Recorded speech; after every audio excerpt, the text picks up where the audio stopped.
Hey everybody, thanks for checking in. Hope you're doing well. Hope you like this nice purpley color here, that it sort of relaxes your eyeballs and your mind a little bit, because it's always better to learn when you're not so stressed out. And what this video is going to be is about finding the area of a regular polygon.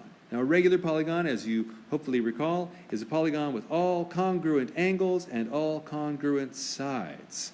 A regular polygon is actually very special. We should call them special polygons, not regular polygons. But anyway, that's a regular polygon. We're going to find the area of a regular polygon. All right.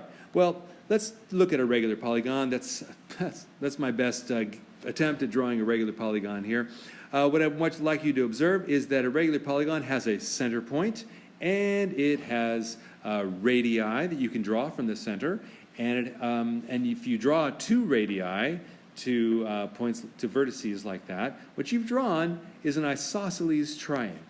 All right? That's very important. In fact, if you drew more radii around that polygon, you would have more isosceles triangles. And in fact, you would have the same number of isosceles triangles as you have sides of the polygon. In fact, they're all congruent.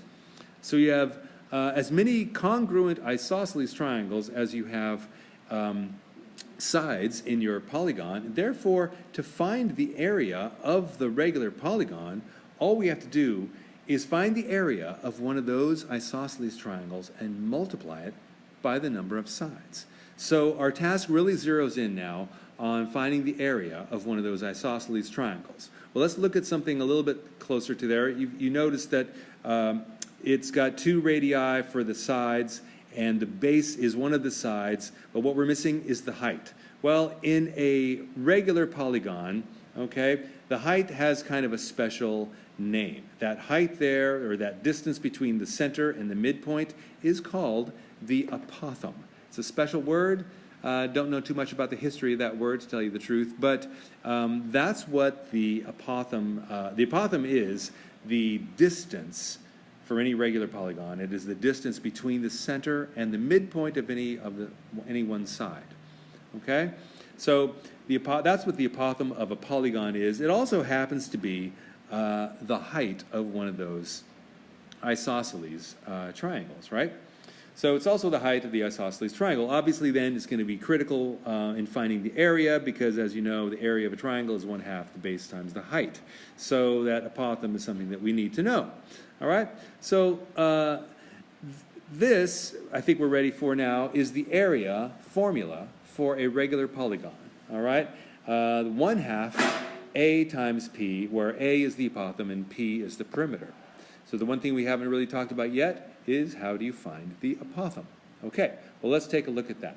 To find the apothem in a regular polygon, we usually use trigonometry. Sometimes we use tangent. I would say that's probably the most common, but we could use sine or even cosine sometimes, depending on what information we're given. All right? Since trigonometry uses angles, there's a very helpful formula that tells us the measure of one interior angle in a regular polygon. And that is right here. It's this n minus 2 times 180, where n is the number of sides of the polygon. Now, there's more than one way to find the apothem, but this is a formula that you should probably know anyway, the measure of one interior angle in a regular polygon. That n minus 2 times 180, the numerator of that fraction, that is the sum of the interior angles in any polygon, regular or not. But then when you take that sum and divide it by the number of sides, what you get is the measure of an angle per, the measure of one interior angle. Okay?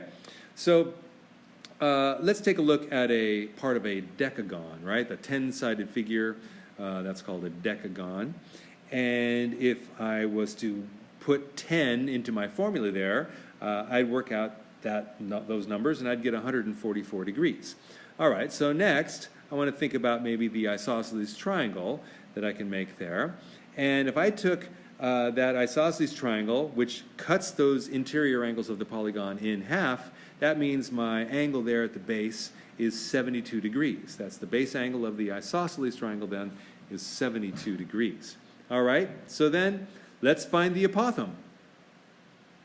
Well, actually, we can't find the apothem until we know one more thing. To find the apothem, we also must know either the radius, that would be that purple length there, or we need to know the length of one side. And that's actually fairly common to know one of those two things. So let's add that to the mix there. We've got a decagon, all right, a regular 10-sided polygon. And we're going to now use some trigonometry to find the apothem, all right? So let's go back to that. There's our picture. And let's say that this 10-sided figure had 12-inch sides. Okay, so let's find the apothem now. We've got 12-inch sides. We're going to use the formula tangent. It's not a formula. It's just going to figure out the apothem using the tangent function. Tangent of 72 is the apothem over what? Over 6. Why 6? Did you catch that? It's not tangent of 72 is the apothem over 12. We need just half the length of one side there, okay? So make sure you observe that little point. Next thing is we just kind of work that out. You're doing the math with our calculator probably, and we work out the apothem in this case to be 18.5 inches. Well, we're just about done, folks, because our formula uses the apothem and the perimeter is pretty easy. It's just the number of sides times 12, so that's 10 times 12, or 120 inches, and we're just about ready to go. Just slap those numbers into the formula. 1/2 times 18.5 times 120 inches is actually 1,110 square inches. And that's how you find the area of a regular polygon. Okay? You could have done this if I had told you what the radius was. You could have done this if I told you what the top angle of that isosceles triangle is. You didn't actually need to know the base angle. Like I said, there's more than one way to do it. But this is one possible way, and just depending on what kind of information you've got, you just use some basic right triangle trigonometry and a little bit of multiplication, and it's all good. You can find the area of a regular polygon. Well, I hope you enjoyed that. Thanks for watching, and now go do some math.